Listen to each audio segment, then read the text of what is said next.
It's your friend Jeff Angelo on News Radio 1040 WHO. We are proudly an iHeart radio station. Well, we're talking, of course, about back to school this week, and that includes back to school for college students.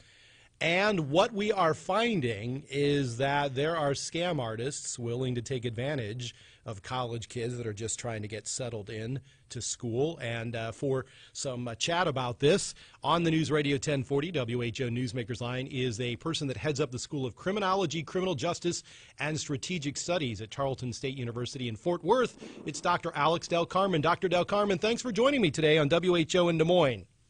Thanks for having me. So give me just an idea, like what specific scams are you hearing about that are targeting college kids these days? But you know, what's happening is across the United States is many of our college students are receiving emails from these anonymous sources promising them all kinds of money in forms of scholarships, and they send an attachment form. They have the kids fill out the attachment. They send it back to them, and what they do is they use the information against them. They borrow money against that information. They sometimes buy cars. They do all kinds of things, and by the time the victim finds out, it's a little too late. And are they taking, Dr. Del Carmen, are they taking advantage of the fact that these kids are on their own and they don't seek out anybody else's advice? They want to handle things on their own, and so they fill out these forms and they do these things and get themselves in trouble that way? Absolutely. You know, and oftentimes you think of this generation as being incredibly technologically savvy, and in fact they are, but they post so much information on social media.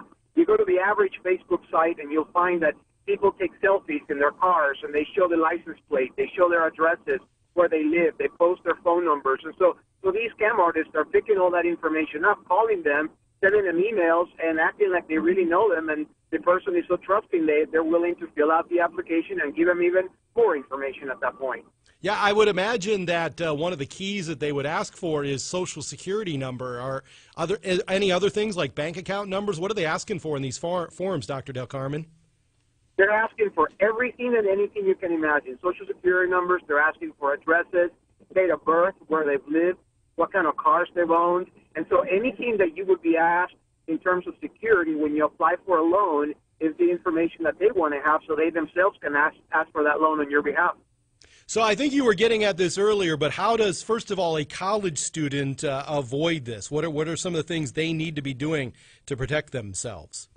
You know, like the old saying says, if it sounds too good to be true, it probably is. Yeah. So at the end of the day, what they need to do is simply verify that the source where they're getting the email from is actually legitimate, meaning that there's a phone number for you to call. If the URL, if the address of the website does not match the name of the website, that's probably obviously a big red flag. And there are various other factors that come into play, but oftentimes these folks want the information right away. I promise you, no lender and no one that's going to give you money, it has a deadline of 24 hours for you to apply for the scholarship. That's where, Dr. Del Carmen, these scams seem to match up with scams that target the elderly as well. They give the victim a sense of urgency. They got to do it right now. That seems to be something that seems to work in this instance. Absolutely, because people are really gullible and they believe what they hear. And oftentimes when you have, particularly freshmen, you know, you're transitioning from high school, you're going to be on your own for the first time, and you really need the money to pay off for college, and you receive this wonderful offer that somehow they picked you up, they realize that you're just amazing, that the university is so happy to have you, and boom, they ask you to fill out the application to send it in. Call your university, call your college, verify that email comes from them. That's what I was thinking, Dr. Del Carmen, because I'm the dad of a couple of college kids, and they want to do it on their own, and I love them for that. But it seems like in this instance, call for help. That would be good advice.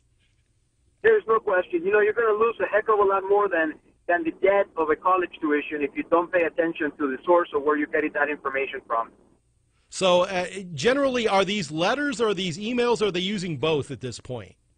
They're actually using both, and they mostly use emails, and they mostly call you. So what they're doing is they're relying upon a very quick return. So you got to remember, these folks, speed is a necessity for them, because once they have that information, they're going to go out and borrow the money or apply for credit cards, and then use those credit cards to an anonymous source.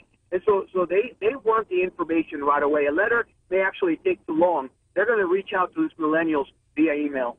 All right, Dr. Del Carmen, thanks very much for joining me today. That's really good information and very relevant to this time of year. Thanks very much for your thoughts. Thanks for having me.